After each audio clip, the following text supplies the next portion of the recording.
Okay, I think we're about to go live right now.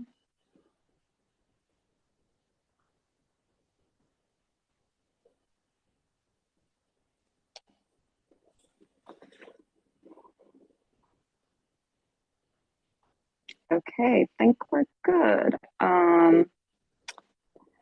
So welcome everyone. My name is Nifa. I am from Housing Court Answers and welcome to our training today.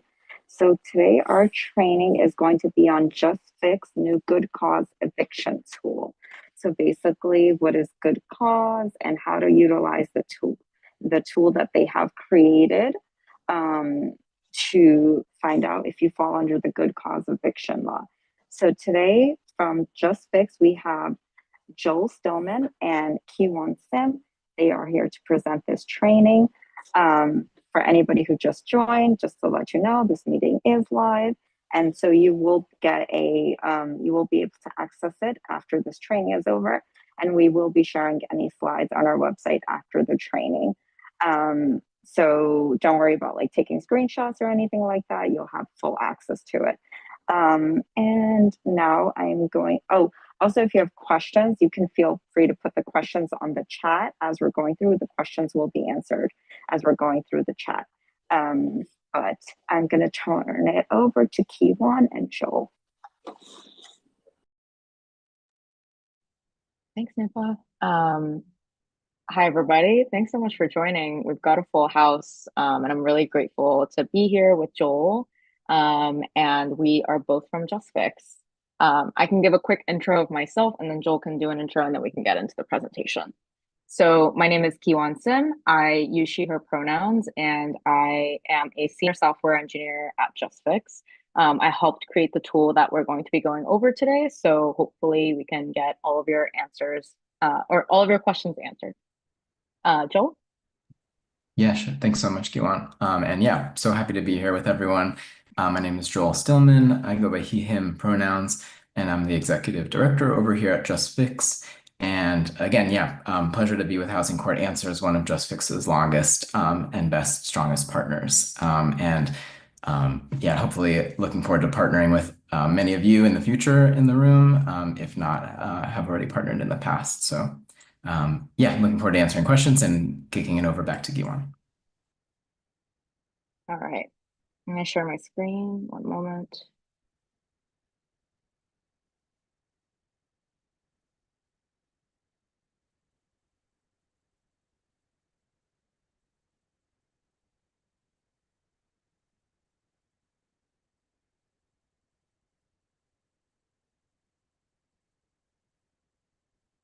Can folks see that?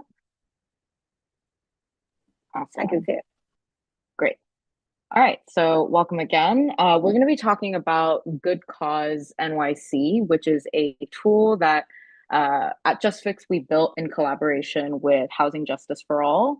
And this is essentially a questionnaire for anyone to be able to check their eligibility coverage for good cause law. But before we jump into the tool and the nitty gritty of things, we can give a little bit of a background on the law itself and how we came to be involved in creating a screener, and also a little bit about our organization.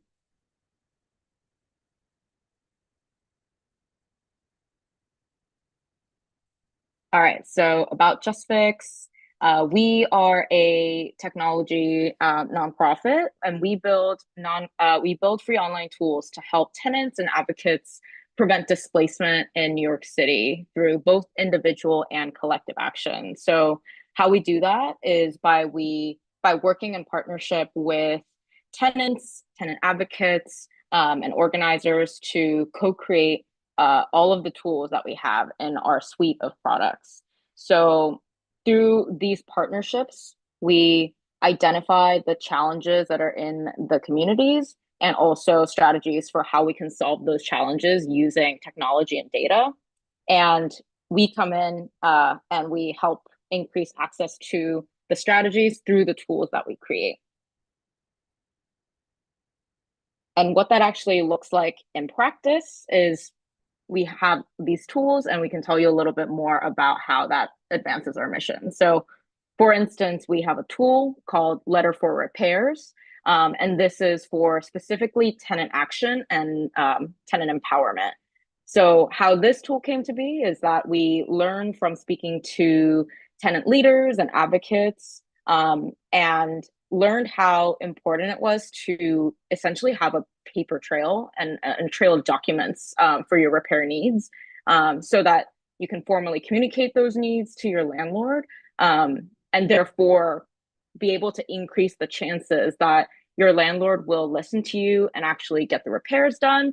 But also, if they don't listen, help strengthen your case in court by actually having formal documentation of your issues throughout the time that you've experienced them. So with that, we decided to build a tool called Letter for Repairs that simplifies the process for tenants to actually document their repairs, or repair issues.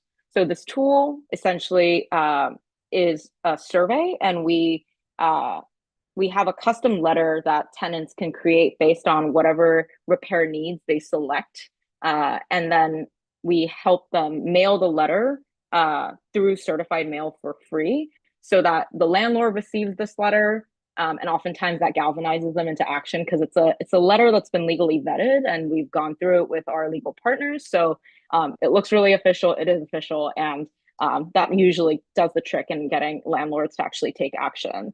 But if that didn't work, then there is now a paper trail for folks to take to housing court if it gets that far. So this is one of our tools.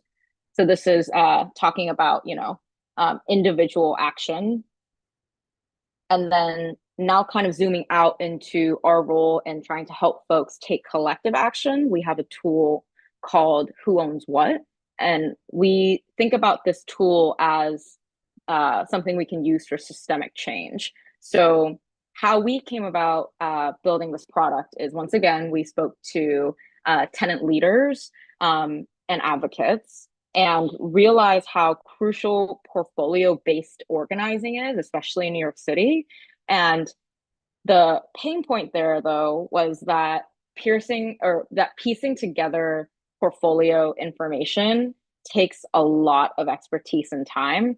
And even then, even if you get someone who really has been doing this for a long time, the portfolio that you create could still be incomplete. And that's often because of landlords obscuring their true identity through shell companies and having multiple companies, even though it's just actually one management company. I'm sure y'all have run the gamut. I'm sure a lot of you are familiar with this. So our Justfix, we built this tool called Who Owns What, and Who Owns What automates the process of creating portfolios or likely portfolios, so that anyone who wants to know more about ownership information can do so just by entering the address on our website. And now, kind of blending the two sides of the tools that we create, we've got this new tool called Good Cause New York City. We think that it's a blend because it's not only empowering individual tenants, but also it uses publicly available data that Who Owns What homes to also inform individual coverage results and further research efforts. So a little bit more about the tool is that Good Cause NYC provides personalized results based on publicly available data about your address. So we take in the survey responses from the tenants, and the survey is either 4 or 6 questions long, and then we combine that with the publicly available data sources that we have to give essentially an answer to, am I covered by the Good Cause law in New York City? And for us, the audience for this product is individual tenants, tenant advocates, organizers, legal workers, and anyone who is sort of in this housing movement space. And the amazing thing about this is that it takes less than 5 minutes to complete. And the questions you'll see very soon are really straightforward, and most people should be able to answer them without pulling out their lease. And if there are complicated questions, we help guide the tenant or the advocate through the experience by providing helper and hints and helper text to guide their answers in a direction that might be more accurate.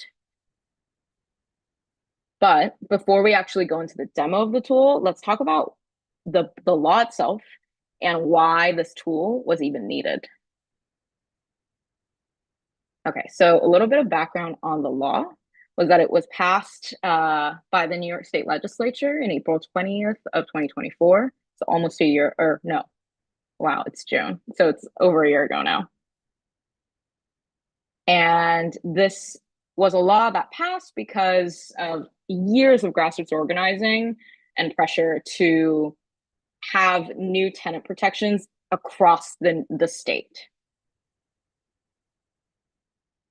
And specifically in New York City, I think these protections are statewide, but every municipality has to adopt it in a different way. But I believe these protections are statewide.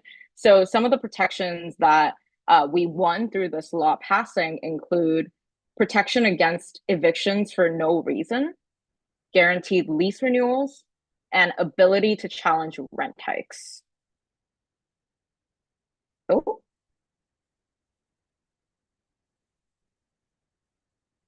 Second. Sorry, everybody. Okay, so to go into the details of those protections a little bit, what we mean by protections against evictions for no reason is that you don't have to fear retaliation for asking for repairs, which you have every right to, or organizing with your neighbors. Guaranteed lease renewals very much just means it's the ability to stay in your home month to month, even without a lease. And the ability to challenge rent hikes specifically is talking about having a cap on those rent increases where specifically in New York City, or actually, no, I think this one's statewide. It's more than 10% or it's, okay, so the rent increase is either 10% or consumer price index plus 5%. Two numbers, whichever one is lower is the cap that you have on the rent increase you can get under good cause. So specifically in New York City, it's 8.79% right now for that rent cap.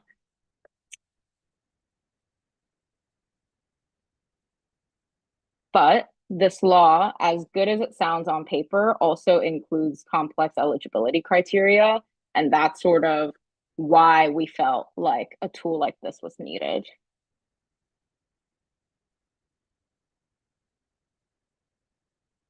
So in order for you to be eligible for good cause, there are a couple things you need to read that's in the fine print, and some of the fine print we've put in the screenshot here. So and this is taken directly from the HPD website and the New York City government site. And some of the things you need to be aware of, if you meet any of these requirements, then like you are exempt from good cause. So if your apartment is owned by a landlord who owns 10 or fewer apartments total in the state, you're not eligible for good cause.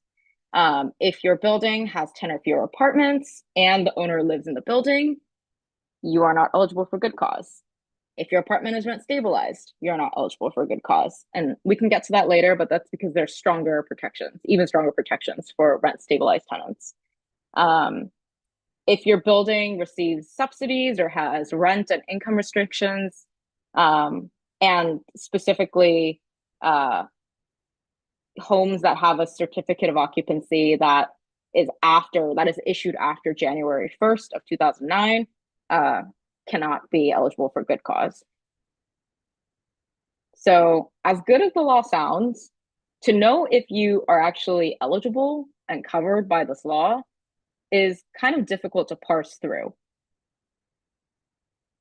Oh, and to be clear, the things that I've just listed out are just like only a couple examples from this entire list of exemptions.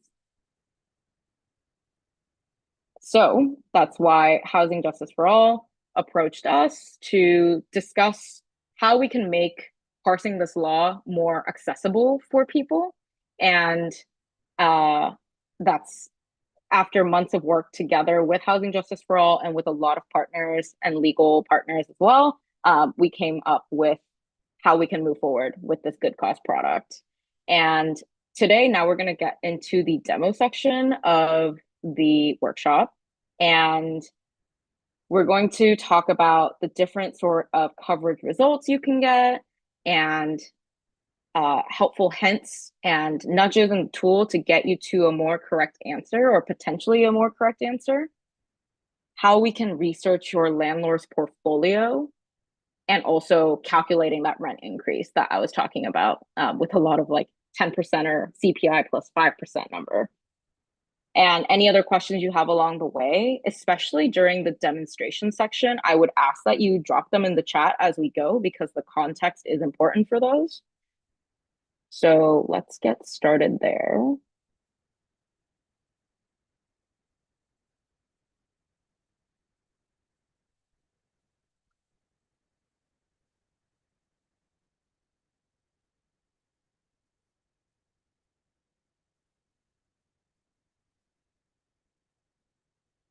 Okay, so this is the Good Cause NYC site.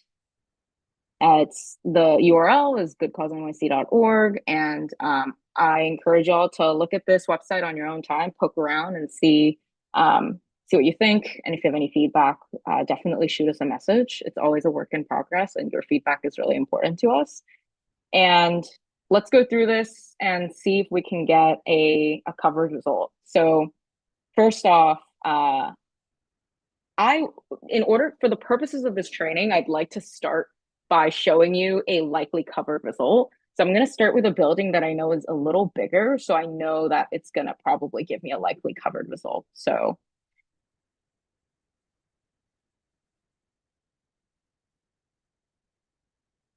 did I spell Borum wrong? One moment. Yeah, I spelled Borum wrong. Yeah. So on the home page, you land here, and all you need to do is type in your address, and then we'll get started. So right now I'm gonna look up 129 Borum Place. The first place that you land on right after the homepage is just to confirm your address, just to make sure that you put in the exact street and house number, but like hopefully it's in the right borough. Like it would suck if you went through this whole process and then realized it wasn't actually for your address. So first we got to confirm the address. This is correct. And now this is where we get into the questions, the survey questions for your apartment. In this case, we've got 4 questions. First question, how many bedrooms are in my apartment? Let's say there's only 1 bedroom, and it asks me what the total monthly rent is for my apartment. Let's say $2,500. And then the third question asks if my apartment is rent stabilized. Okay, I'm pretty sure that my apartment is not rent stabilized, so I'm going to answer no. But in the case that I did not know the answer to that, there is an I'm not sure button, but also we've got helper texts along the way embedded throughout the survey to help you be guided to a potentially more correct answer. So here, this helper text says, because my building was built in or after 1974 and is not a part of 421A or J51 tax incentive programs, it's very unlikely that my apartment is rent stabilized. And additionally, based on publicly available data, no rent stabilized apartments were registered in my building in recent years. Okay. And then the last question. Oh, some people are waiting to be let into the workshop. Okay, one moment. All right. I just admitted them all, and oh, no worries. There's also going to be a recording of this if they want to catch up on what they missed. Okay, then the fourth question here is my building part of any of these subsidy programs? Okay, I'm a tenant. I have no idea what they're talking about.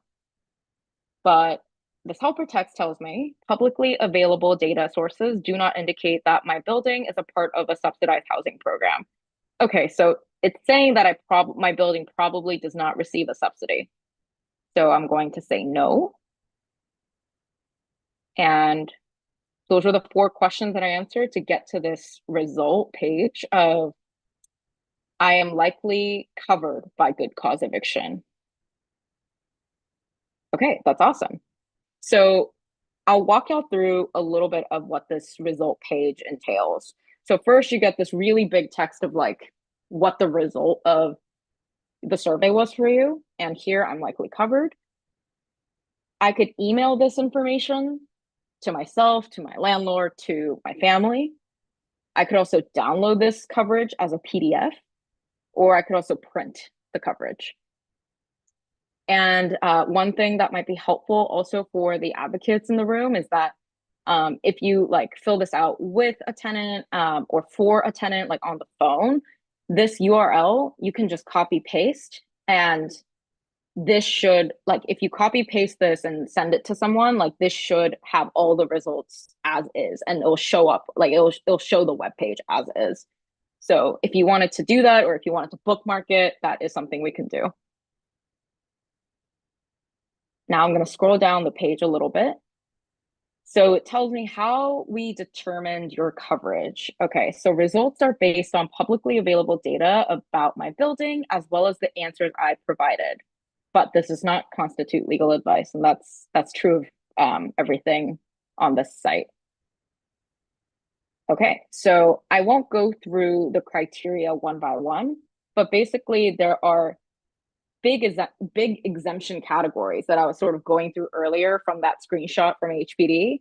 We break that down into questions, and some of them you answer directly, like, you know, as a tenant, I answered how much I pay in rent because that's not something that's publicly available.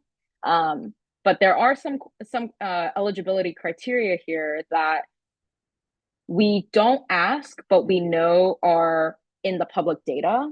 So we know that can drive our answer for what we say to the tenant about their coverage. So for instance, an example of that would be this question, type of building. So one of the exemptions for a good cause is the building that you live in cannot be a condo or co-op or some other exempt building types, but primarily condos and co-ops. We don't ask the tenant if they live in a condo co-op. We know from a public data source what sort of a building category that the building falls into. And another criteria just like that is the certificate of occupancy.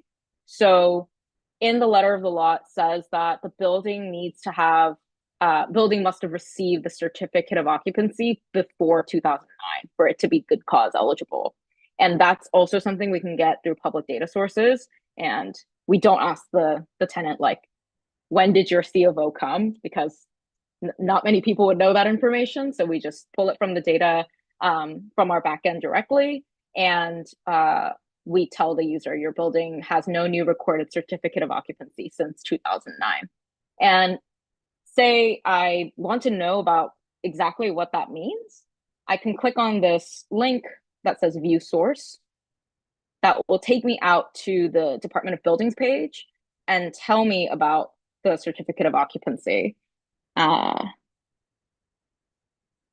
to see where on, wait, is this the, oh yeah, right here. So it says view certificates of occupancy right there. So I can click that and I can do that investigation on my own. And any of the other criteria links that have view source listed will also link out to different agency sites that are specific to your building that inform why we gave you this information. So it's not just sort of asking a black box, but we want folks to be empowered and truly understand where this data is coming from if they wanted to know more.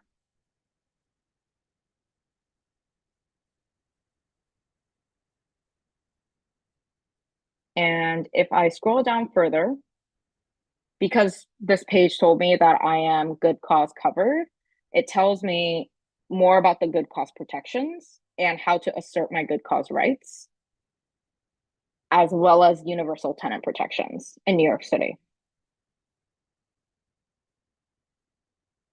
And that is the result page. I'm going to open up a couple of these accordions just so you can see what's in it. So the protections that we discussed earlier when we were looking at the lot itself, they're reiterated in this module. And first, my right to limited rent increases. Our site directly has the rent increase cap, so 8.79%, and has calculated that number for you as well. So earlier, I put in that I pay $2,500 a month. And now if I get a lease renewal that is over this amount, I know that that's not allowed because I'm covered by good cause and I have a right to limited rent increases. And once again, peppered throughout our entire site is all of these links out if you want to learn more, if you want to be more informed.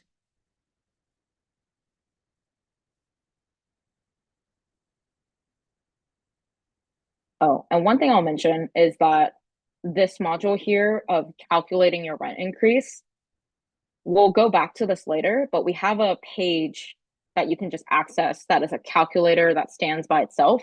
So you don't have to, so like say this year, I know I'm covered by good cause. I like learned about it today.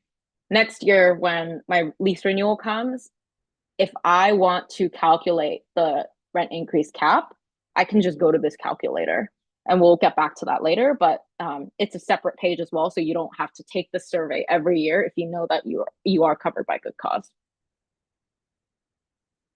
Okay, I'm going to close that. My second protection, covered by good cause. If I'm covered by good cause, these are the good cause reasons that a landlord needs to say in order for them to file for eviction. And then, additional information about good cause evictions. And all of the fact sheets link out to our partners, Housing Justice for All, Met Council, and some other organizations as well. So kind of zooming out, the point of this page is to show not only your coverage, but why we got to the answer we did, so you are informed, and what rights you have, and how you can assert those rights.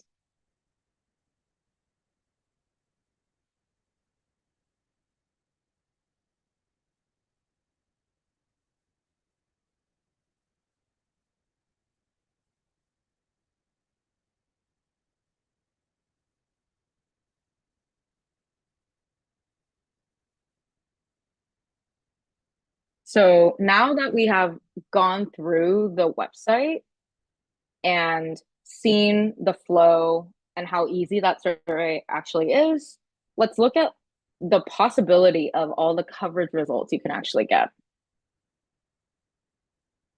So we just saw what it's like if you get a likely covered result. You could also get a might be covered result, which we can get back to later, but I can show you exactly, I'm going to go through the page a couple more times with different addresses so you can sort of see what helper text pop up along the way. Sometimes the survey is 4 questions versus 6, just the different variations of it. So we'll go through, let's go through it again, but with knowing that I'll get a might be covered result. So let me go back to the site.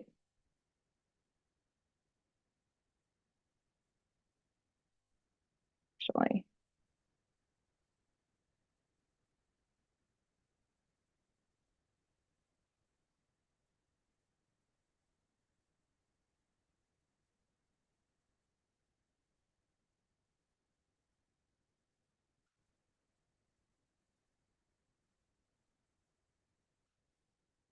Okay.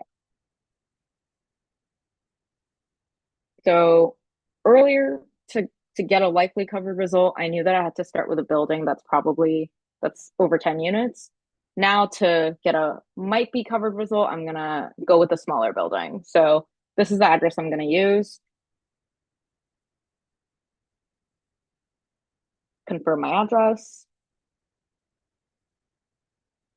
And we're back to the survey questions. So I'm going to answer the survey questions pretty much the exact same way for the bedroom count and the monthly rent every time. So I'm going to say one bedroom, 2,500. All right, now it asks me, is my apartment rent stabilized? Okay, this is not a good example. Okay, let's say,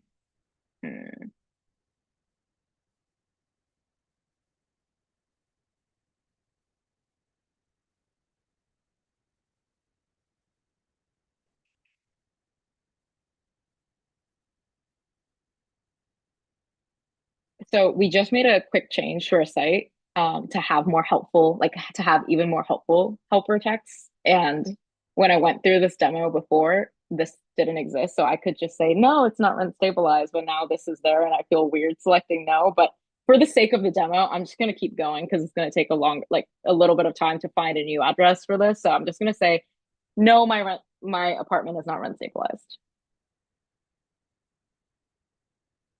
And then number 4, is it part of any subsidies? Once again, it says publicly available data sources do not indicate that my building is a part of a subsidized housing program. Okay, so it sounds like no. Does my landlord live in the building? Nope, not as far as I know. And last question, does my landlord own more than 10 apartments across multiple buildings? Okay, as a tenant, I'm not sure how to answer that question, but this helper text tells me publicly available data sources indicate that there are 6 apartments in my building. Good cause protections only apply to tenants whose landlord own more than 10 apartments, even if those apartments are spread across multiple buildings. Okay, helpful. So I'm just going to say for now, I'm not sure. So earlier when we were doing when we first went through this site, if you remember, there were only 4 questions up to here. And now, because I entered a building address that is a smaller building, so less than 10 units in the building, I'm getting these additional questions that we sort of need the tenant input for to give a more accurate assessment of whether they're covered or not. So that's why you're seeing 2 additional questions. But this is as long as the questioner gets. 6 questions, that's it. So I'm going to see my results. And now the result that I get is that I might be covered by good cause eviction. Okay, let's look at how we came to that answer. So how we determined your coverage. So I'm seeing checks all around.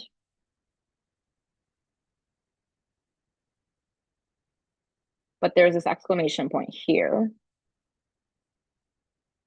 So this must be the thing that I did not qualify for, or it's something that exempted me from having being protected by good cause. So what is that? So the landlord portfolio size. The landlord must own more than 10 apartments in the state, but my building only has 6 apartments. So unless I know for sure that the landlord owns other buildings, until I can give that answer, the determination is unclear. So here it says, my building has 6 apartments, but the data sources that are publicly available indicate that the landlord might be associated with 89 other buildings. Okay, sounds promising. Sounds like maybe I could dig in more to figure out if my landlord does own other units. But say, just kind of zooming out, say that I saw might be covered and then I just totally scrolled down and missed seeing this section. In the sort of modules that give know your rights information and next steps information, we also call this out to the user because we want folks to get a determination that is satisfying. So there's one additional thing I need to do to verify my coverage. And it says the exact same information we saw earlier of what the eligibility criteria is and looking for other buildings that the landlord owns. So either this link right here, and this link, oh, can't highlight that. Yeah, this link right here, they lead to the same page. So if I click that, we get to a page of being able to do additional research to find out if your landlord owns other buildings. This is a lot of content, so we're going to get back to this in a minute. We're first going to go back to demonstrating the different coverage results you can get from this website. But put a pin in this. We'll come back to this because this is an interesting research portion that folks can do. And before I do that, I'm going to look at the chat now. I know I've been seeing it. Sorry, folks. Okay, Joel.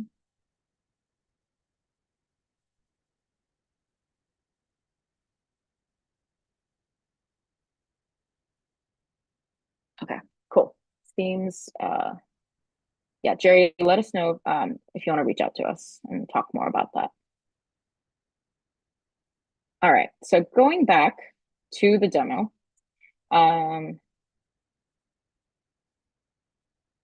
So now we have seen the result of likely covered and might be covered. We're still in the realm of good cause law.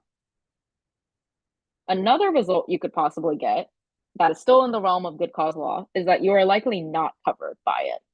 And let's go through an example where you are likely not covered.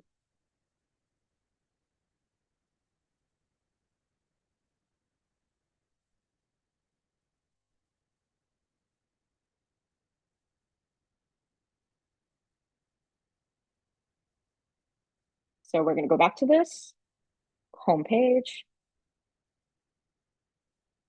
This is the address I'm going to use. And I'm going to get started. So confirm my address. Lenox Road, Brooklyn looks good. And now I'm going to answer the same way. I live in a 1-bedroom apartment. I pay $2,500.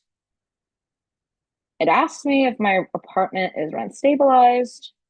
And here it says, because my building was built in or after 1974 and is not a part of tax incentive programs, it's very unlikely that your apartment is rent stabilized. And additionally, there were no rent stabilized apartments that were registered in my building in recent years. Okay. So whether or not I already knew that my apartment was rent stabilized, like, it's helpful context about specifically like the tax incentive program. So apartment's not rent stabilized. And then last question, is my building a part of any of these subsidy programs? Publicly available data sources do not indicate that your building is a part of a subsidized housing program. Okay, so my building is not subsidized. One call out I have is that we have not yet seen an example where there has been a subsidy program, and we'll get to this later as well, but we do call out if there are subsidized housing programs that the building is a part of.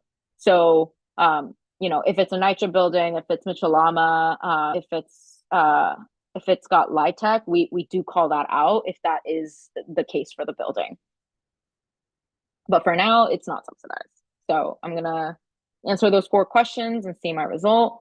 All right, so it says, I'm likely not covered by good cause eviction.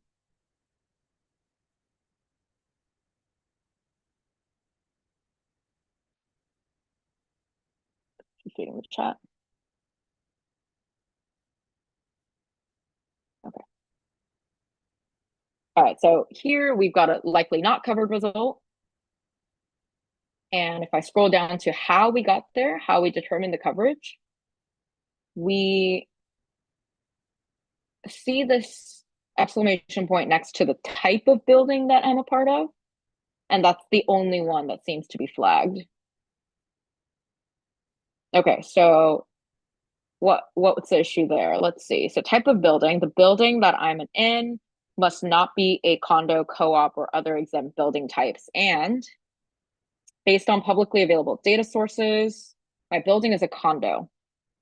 So I'm renting in a condo. So it's not covered by good cause eviction.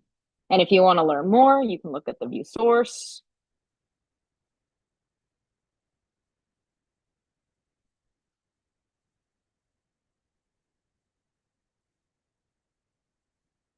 And it leads you to the New York City planning site. Oh, here we go. Building class condominiums right here.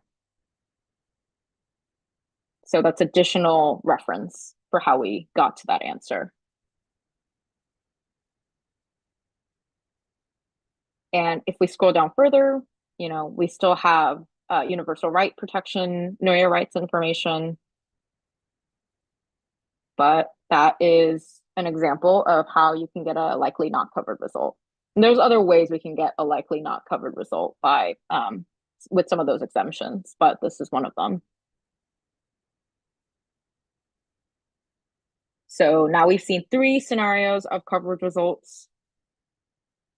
And there are more. There are 6 total. And now we're looking at outside of the realm of good cause law. So the good cause law doesn't necessarily apply to these examples, but they have different and often stronger protections for their residences. So we can now look at an example of a rent stabilized apartment and how we handle that going through our survey. And I'm sorry to keep going back and forth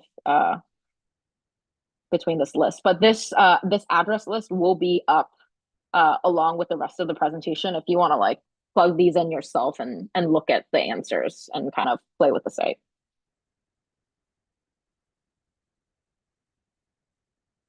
Okay, so I'm gonna do 1236 Virginia Ave.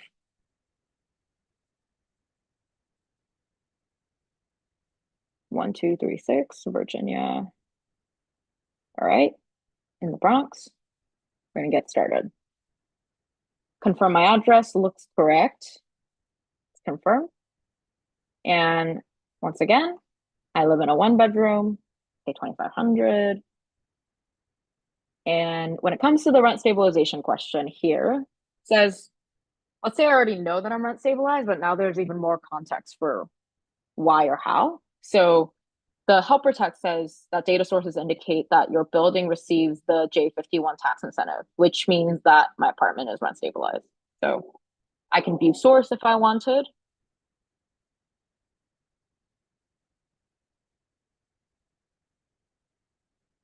And this pulls from a data set that the Furman Center has on subsidized housing in New York City. And, this is my address, and this is indeed in their database of subsidized housing. I'm going to go back to the survey.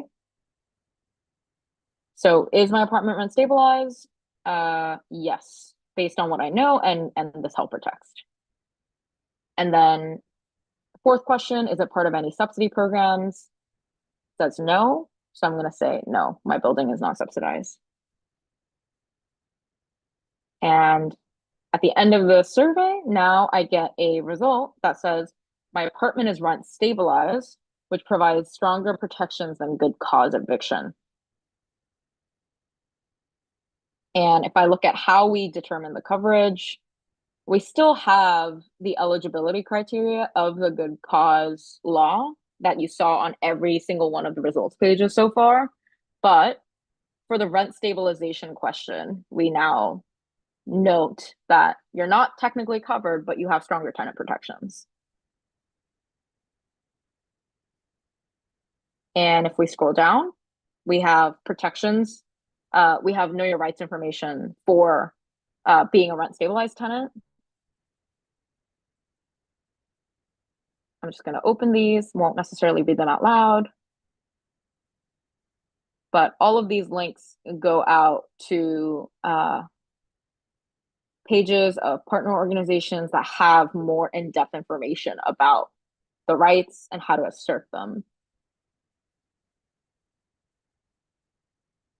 So this is an example of what happens when you are not covered, but you have stronger protections. We have these pages rent stabilized, subsidized, and NYCHA pages specifically highlighted to show that, like, now we're out of the scope of good cause, but we still want you to know your rights. So that's sort of how we handled those cases. Okay, so that was the demo of our site and the possible different branches of results you could get. Now I want to kind of go in depth into the specific survey portion of the site and the helper text that I kept reading out that was telling me like information about how to answer. And that's what we're calling the section hints within the tool. And so we're hoping that this is going to be helpful to advocates and tenants alike, especially if there's information that might be a little more obscure. So here, this is like all of the possible scenarios of helper text you can get when you're filling this out for yourself or you're helping someone else. So first, with the rent stabilization questions, we use public data to see which helper text we should render. And so these are all the cases that we sort of went through. So, if we think that your unit is rent stabilized or might be rent stabilized, this is some of the language you might see. So if your building has every single unit in the building registered as rent stabilized, we're able to definitively tell you that all apartments in your building are registered as rent stabilized. If your building has a 421A or a J51 tax incentive, we're able to see that from public data and able to tell you that then if your building receives that incentive, then your apartment therefore is rent stabilized. And then the maybe rent stabilized options are your building has some rent stabilized apartments that are registered, but not all of the units are rent stabilized. And so this is one of those cases where like the tenant actually would know more accurately, could more know accurately than the data and us. So this is a situation in which the tenant can say yes or no, and that would actually change the outcome of the result. And then lastly, if a building has six or more units and it was built before 1974, then we give the helper text that says, based on the size and age of your building, some of the apartments might still be rent stabilized and it's just not registered.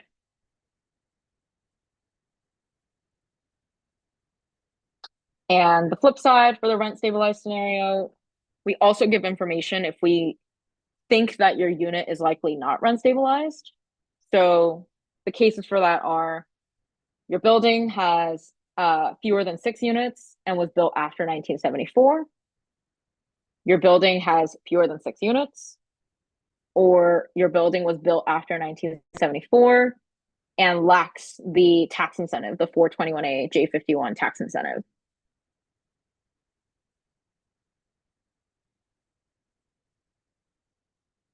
Now going into question 4, which was asking about subsidy programs, we're able to pull what subsidies are on the building. So for instance, if your building is a NYCHA building, we're able to say that. If another subsidy was found, we're also able to pull that out. So some of the categories that we check for is NYCHA, Mitchell-Lama, HDFC, LIHTC, Project Section 8, and just like a various potpourri of HPD and HUD programs. But if it's in the database for what we saw earlier, the Furman Center database, we're able to pull that information and we'll let the users know that your building is a part of that subsidy. And there's also a scenario where there is no subsidy found in our database.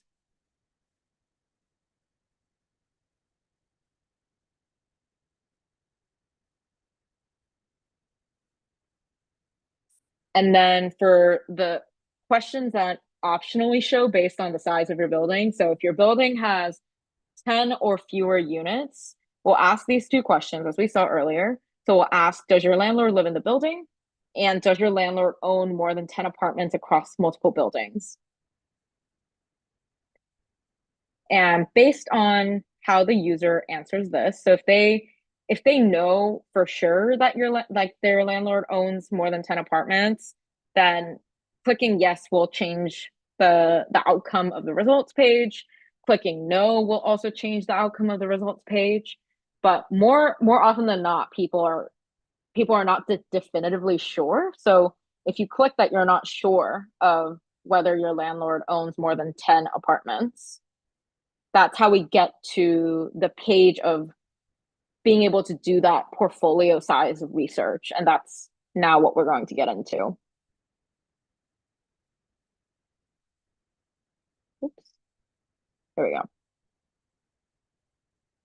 All right, so kind of calling back to like 20 minutes ago now of when we first saw that you might be covered by good cause eviction. We scrolled down to the bottom of the page and saw that like there is a link that helps you look for other buildings that your landlord might own. So I'm just gonna pull up that same page from earlier. It's the same address. And this is the research page of how you can find out if your landlord owns other buildings. So I'll go through this. So it gives a little bit of context of why this is a requirement and why we decided to build this page.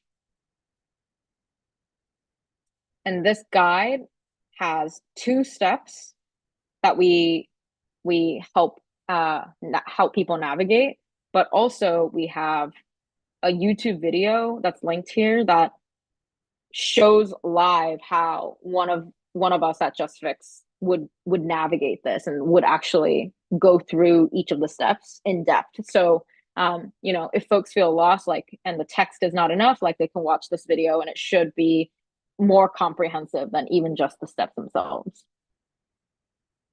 So going to look at the steps, how to find other apartments that your landlord owns. So step 1, we got to find out who owns my building. And step 2, find other properties that are associated with the owner of my building. All right, so let's open up step 1.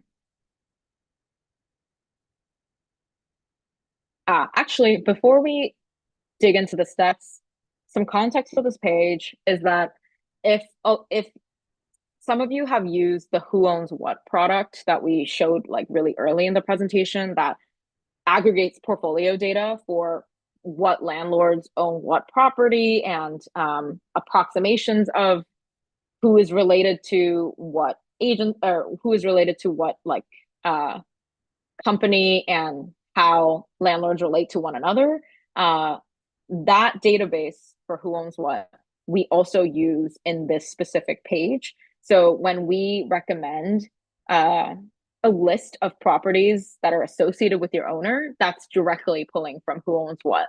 But the reason why we felt the need to build this page out in particular is because at the very beginning of when this law was passed, folks were asking us like, oh, but you know, if you type in your address on Who Owns What, it tells you how many buildings your landlord owns. And that's kind of a misnomer because we can only approximate that portfolio size because the ownership information is so convoluted and people try to obscure their real identity that what we have on Who Owns What, which I'll just pull that up for reference.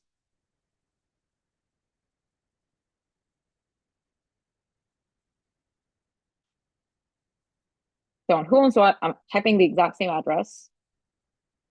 You know, if I were a tenant and I was like on the site and I was like, does my landlord own other buildings? I could just look at this and go, okay, yeah, they own 92 buildings. But that's not actually true. We need to confirm the ownership of the buildings and make sure that the deed has the name of your building's owner on those other buildings. And this is an approximation based on public data that we've scraped. So that's why we decided to create this page, which goes one step further than just looking preliminarily at who owns what. Like this gives you an idea that like, oh, my landlord might have other buildings and actually owns quite a lot of buildings. So that gives you a launch pad, but this gives you the in-depth research steps on how you can actually verify the ownership. And in the steps that we'll go through, you'll see that it's a guided process. So you're not just sort of being dropped into the middle of Acris portal. It's like, good luck. No, like we want to make sure that like this is a fruitful process for everyone.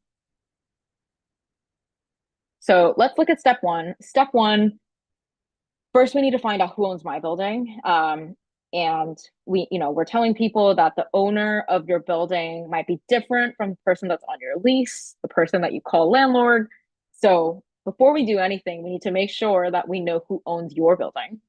And in order to do that, we have pulled out the mortgage, the most recent mortgage and the most recent agreement from Acris directly that people can click through. And I won't do the full process, but that clicking that mortgage brought me to the Acris link of the mortgage of my building. And I just need to,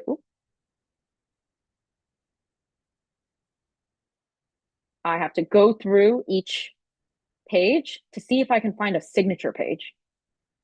Great. Okay, found a signature page. Mortgager, name David Gomez, authorized signatory. That's probably the owner of my building, David Gomez. And now with that name, we can proceed to step two.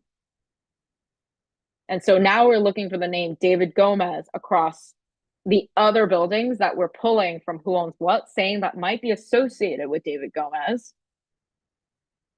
And we just need to find a building that will get us over the threshold of that 10, that number 10. So once again, kind of zooming out, the whole point of this is that your landlord needs to own more than 10 apartments. And mine, the one that I typed in, only had 6 apartments. So I need to find a building or a couple buildings that have 5, like at least 4 apartments or more. I'm going to close this. So now we're at step 2. And we say that explicitly here that, we need to confirm your landlord owns 5 additional apartments across other buildings. And we pull out Acris documents for people to link directly to look for that signature page and to make sure that like David Gomez owns their properties. And thankfully, this address has 89 other buildings, or 5 of 89. Yeah, 89 other buildings I can look through to hopefully get me over that threshold of finding 5 more additional apartments that David Gomez owns. And one last thing that's a little more detailed that I'll mention here is that out of 89 buildings, we have prioritized this list that shows up so that we're hoping that you'll find David Gomez in the first couple of these and that you won't have to go through 89 buildings and like find that name and that signature on the last building. And how we did that is by talking to our legal partners. They, the advocates and lawyers who do this work were telling us of like when they get this list, how they approximate which ones will be more likely to have the signature that we're looking for on it.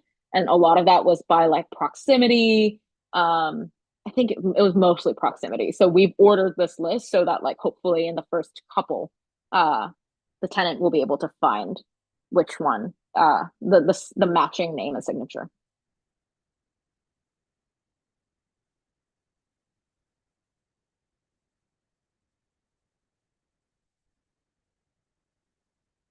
And that is that research page for their landlord portfolio.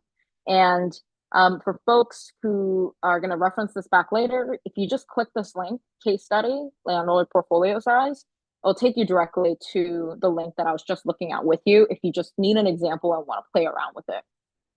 So it's linked directly at the bottom. All right, we're almost to the end of our demo. So last thing that I want to mention is the rent increase calculator.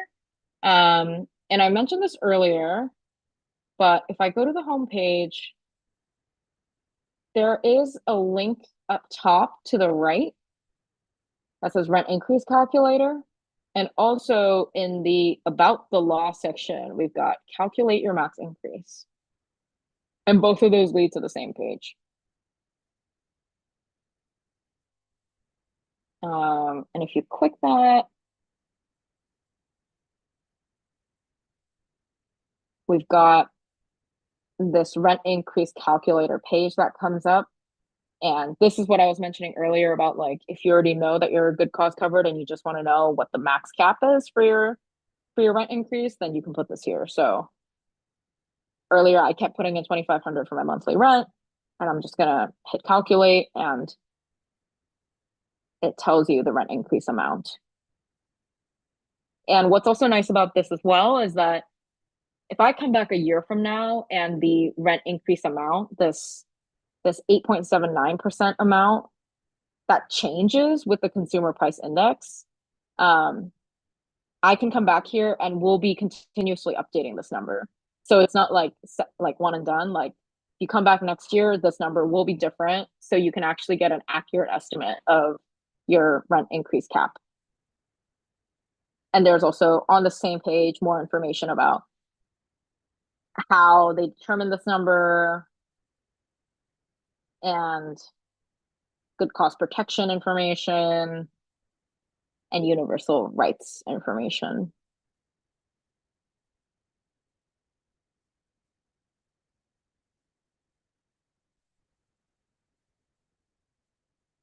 Whew.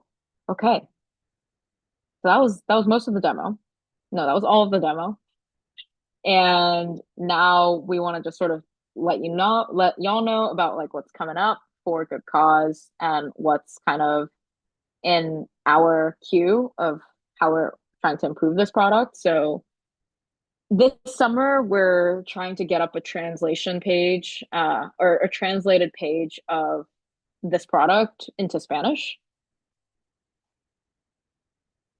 Next fall, we're trying to have a letter sender tool that helps you assert your good cause rights to your landlord. Once again, that's sent by certified mail. So way earlier in this presentation, I showed you our letter repair letter tool. It will be the same thing, but with good cause.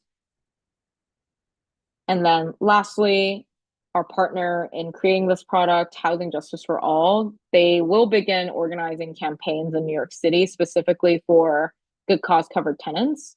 And also they'll provide more resources as they continue to organize like different jurisdictions upstate to opt into good cause. So that is also in the queue and coming soon this year. Oh no.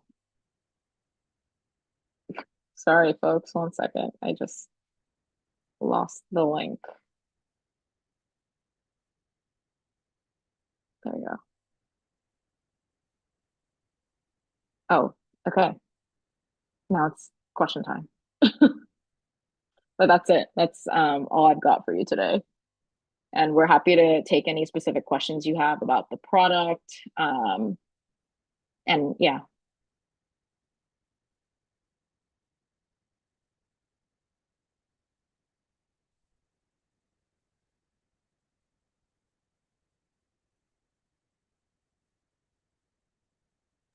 All right, looking at these questions, how does one get a reliable certified receipt request mailed communication to landlord when the designated address is a PO box?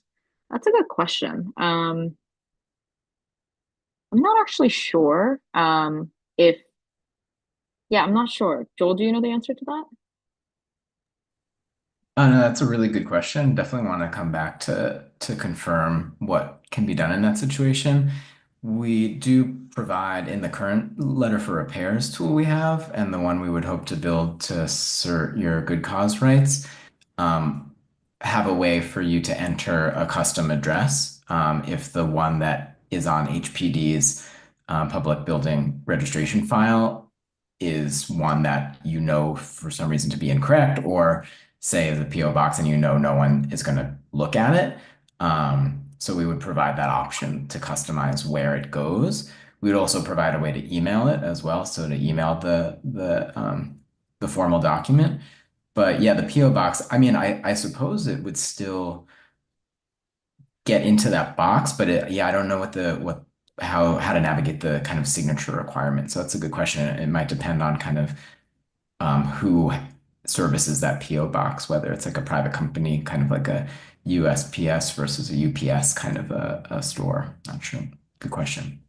Um, so I can speak on this a little bit. What Yeah. you can do is you can go look at the deed, because generally, if the deed might not have like a PO address. I mean, I know sometimes the deed are out of date, but when you file a case, you can't send it to a PO box. So HPD should generally have it, or you could just put it on the deed, or like if it's like a bigger management and you know they've taken other people to court, maybe do like a search run on NICEF to see where that like their address is. Um, but usually when we file, like usually it is on HPD, and if it's a PO box, we'll like use the deed, the last deed that's listed.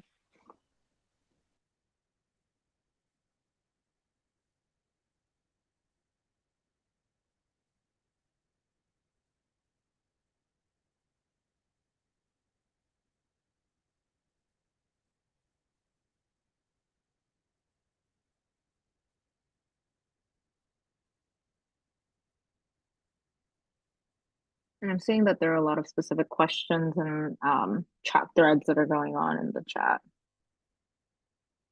Yeah, but if folks have any additional questions that come up as you navigate the product, and we've been reached out to by different like lawyers who like expected a result and didn't get it and have been able to troubleshoot things. So as you use it, if things come up, please let us know. It really helps improve the product itself. So your feedback is really important.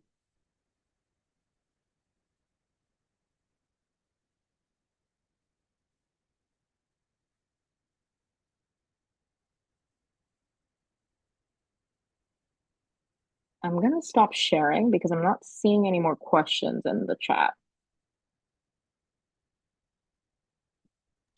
I would say like one question is that like and maybe we don't haven't addressed this yet, but like if a landlord owns like 9 units and then rents out that illegal basement apartment, do we know if like now it's considered 10 units because he or she is renting out that illegal basement apartment? You cut out a little bit. Were you saying that there's an illegal basement apartment and would that count towards the 10? Yeah.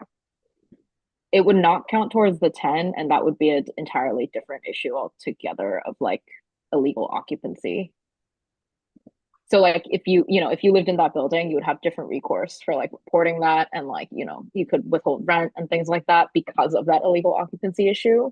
Because they're in violation. But that would not count towards a good cause because the number of units that are reported to HPD are the unit counts that we use for this. And I would presume what they would use for the actual law itself. I can also add that, I mean, the law is still so new and it was written in such kind of ambiguous terms, along the way, that I think, or I would expect there to be a lot of precedent setting kind of cases that come along over the course of the next few years, to get more specific about what some of these exemptions, like some of the gray areas, that might come up. So yeah, just adding that. Interesting. Aaron says that I think it would count for GCE because it would count for rent stabilized units. An illegal dwelling unit would. Yeah, it's like a But I little, like you can't now claim, it's a little complicated, but you can't now claim that like, hey, it doesn't count. It could theoretically like, especially if you like those split rooms, like not just like right. basement, but like you create now, it could be considered rent stabilized. So it would be interesting to see how this plays out. Like you're you're using it now, like can you use that as defense? Like, no, it's not actually. So it'd be interesting. Mhm. Yeah. It's a little annoying that like the way we'd actually get a definitive answer is by going to housing court, which it's a whole like a lot of work for someone who's going through this. So but yeah, like Joel said, so much more precedent setting that's gonna have to happen.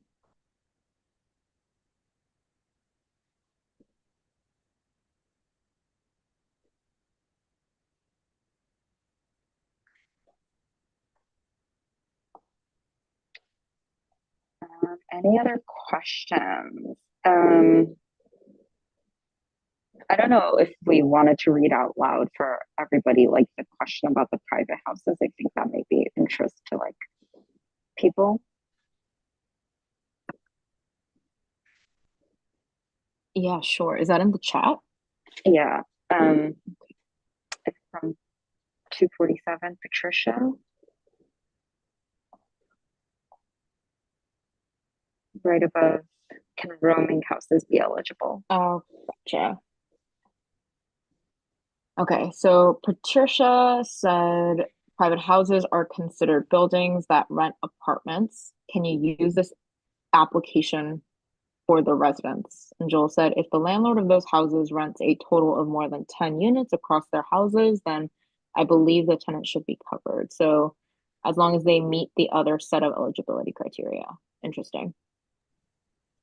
Yeah, it's a good question. I would just add that and I'm a little, again, we're not legal experts. We work closely with legal experts to build this tool. So some of these responses are kind of best guesses. But I assume those units would also have to be registered in some way as legal rentals. And so Mhm. kind of to Giwan's earlier point, like if they're not registered as legal rentals, then that tenant might have other forms of legal recourse if they're dealing with, say, an eviction. But yeah, as long as they're legally registered with, say, HPD as rentals, then I assume it would count towards that kind of that total number in the portfolio of needing to have 11 or more across any number of dwellings.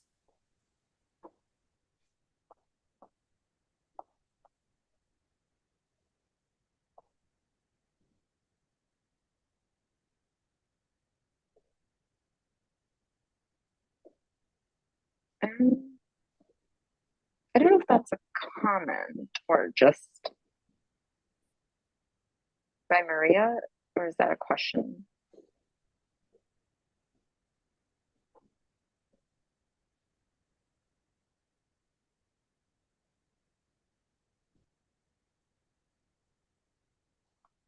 Yeah, Maria's comment, just to read out loud for the live stream, is I've heard others in CLEs on this say that if you can prove there is a unit that is not on the C of O, it could count towards the 10 units, but that's just a matter of argument. And that was in response to like that, what was it? The illegal like dwelling, like half unit situations.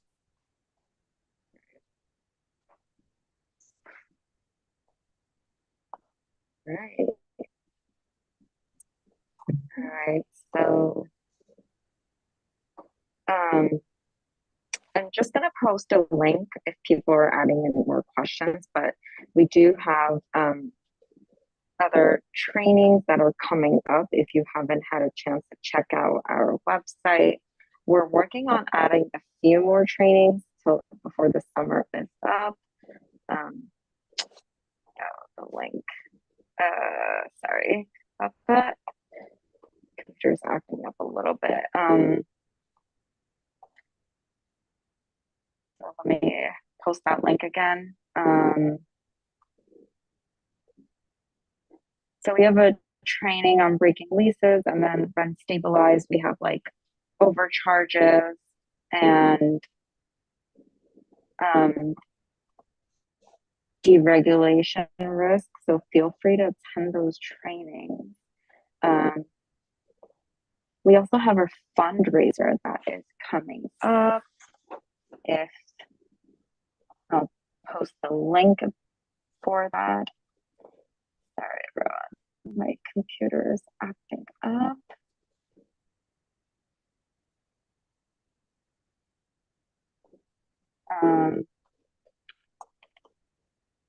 So feel free to attend our fundraiser, and just remember that this training will be posted on our website.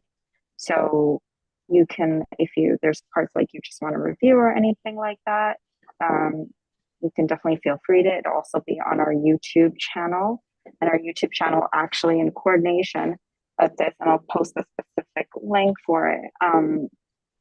We did do a training on good cause. So if you wanted to understand good cause more thoroughly, in coordination with this on how to utilize the tool, I will put that specific link on the website, on the chat actually. Yeah, just like if anybody has any other questions, last call.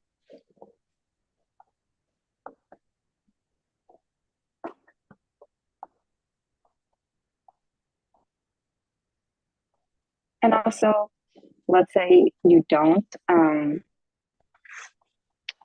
fall under a good cause. We actually did a training on no grounds holdover, which is basically for people who don't live in any type of regulated apartment. So I will put that link. And again, all of this can be found on our website and our YouTube channel.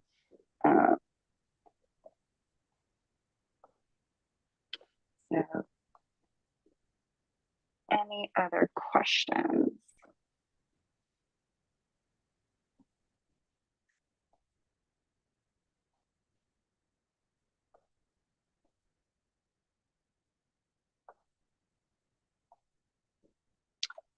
Okay, so I don't think we have any other questions, but I just want to give a shout out to the Justfix team for creating this tool. It's very super helpful. I'm pretty sure we're all still like super confused about this new law, but this gives us a chance to like sort of have some like idea of like, hey, how can we use this in defense? How can we figure out?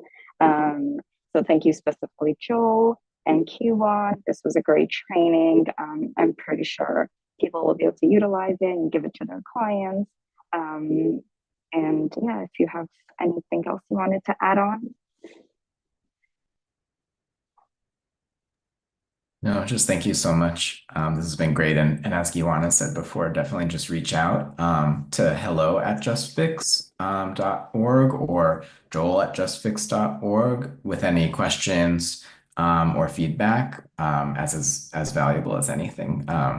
We want to keep making these tools more accessible and more accurate and more helpful for all of your use cases. So any case studies or questions would be fantastic. Thank you again.